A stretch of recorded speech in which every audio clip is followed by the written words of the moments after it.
Vida de concurseiro não é fácil. É preciso abrir mão de muita coisa, ser determinado, perder vários fins de semana.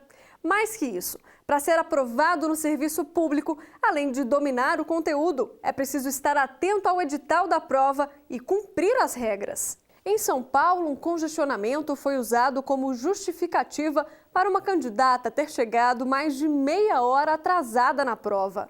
Os concorrentes não gostaram do tratamento diferenciado e procuraram os tribunais. Todos os anos é a mesma coisa. Seja numa prova de concurso ou vestibular, sempre tem um que chega atrasado e outro para registrar os momentos de desespero dos candidatos. Essas imagens foram parar na internet e mostram os segundos finais antes do fechamento do portão.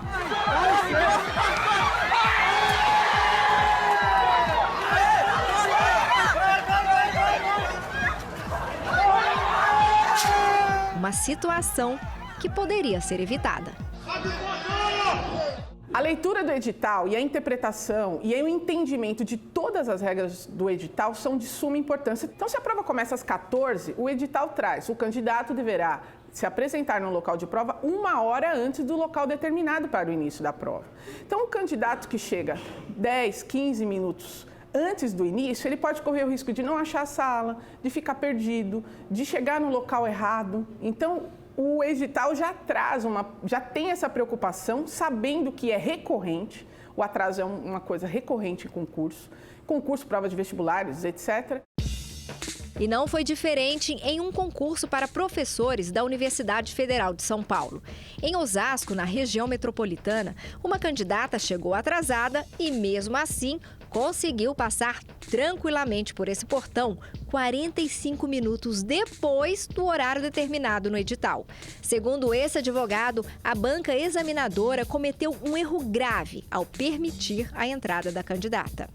O edital ele foi bem taxativo no sentido que todos os candidatos deveriam estar lá até 10 minutos antes do início da prova. Então, em função dessa normatização do próprio edital, não havia possibilidade desse expediente da banca examinadora permitir a entrada do candidato. O problema é que a candidata não só fez a prova, como ficou com a única vaga de professor oferecida pela Unifesp.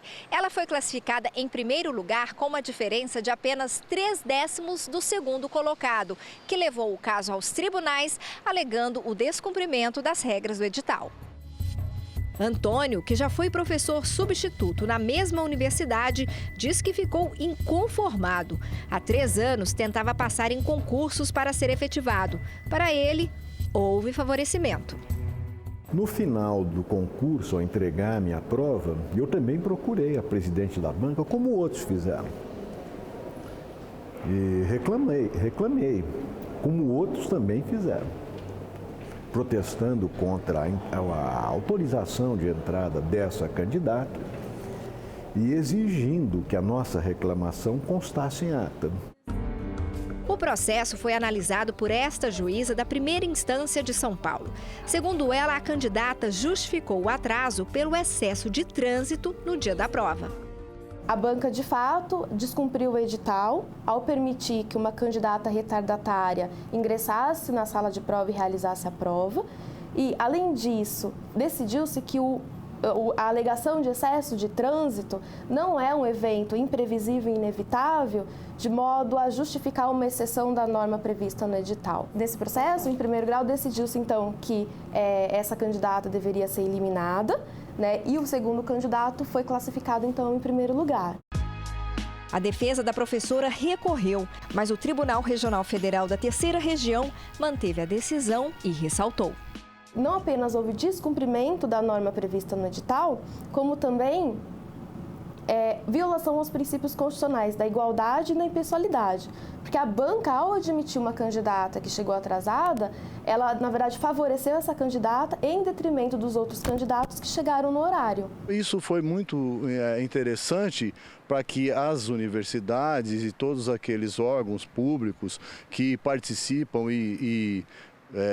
de certa forma, acabam querendo interpretar normas editalícias a seu bel prazer, possam entender que isso não pode ocorrer, sob pena de haver uma grande injustiça e em detrimento de pessoas que participam honestamente dos editais. O professor Antônio foi efetivado no cargo e voltou a fazer o que mais gosta, a dar aulas. E incentiva as pessoas a buscarem seus direitos.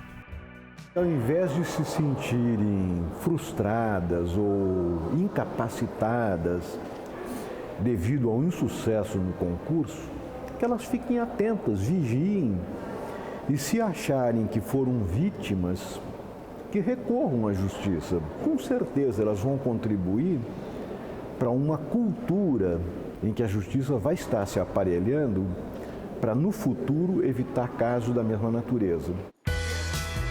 E para evitar tanta dor de cabeça, quem ainda está estudando para um concurso ou vestibular, o melhor mesmo é ficar atento. Acho que todo mundo tem que se preparar também para esse envolto, o horário da prova, como se preparar, estar bem no momento, uma boa noite de sono, uma boa preparação. Acho que tudo isso é importante, tanto quanto estudar. O investimento que a gente tem aqui é muito alto, de tempo, de esforço, então a gente não pode perder por esses pequenos detalhes, né? Não pode brincar, é muito rigoroso. Tem que chegar lá pelo menos uma meia hora antes, eu acho que já é um horário ideal, assim. Cuidar só um pouquinho mais e não colocar em risco todo esse processo de preparação. Porque eu digo para o aluno que quando ele se atrasa, quando ele perde uma prova, quando ele chuta uma pergunta, uma resposta, por exemplo, num gabarito que cada errada anula uma certa, ele está colocando em risco todo o processo de preparação dele, ele está colocando em risco o sonho dele. Então, não se organizar, não planejar o dia da prova ou não planejar qualquer uma das etapas é colocar em risco o grande sonho.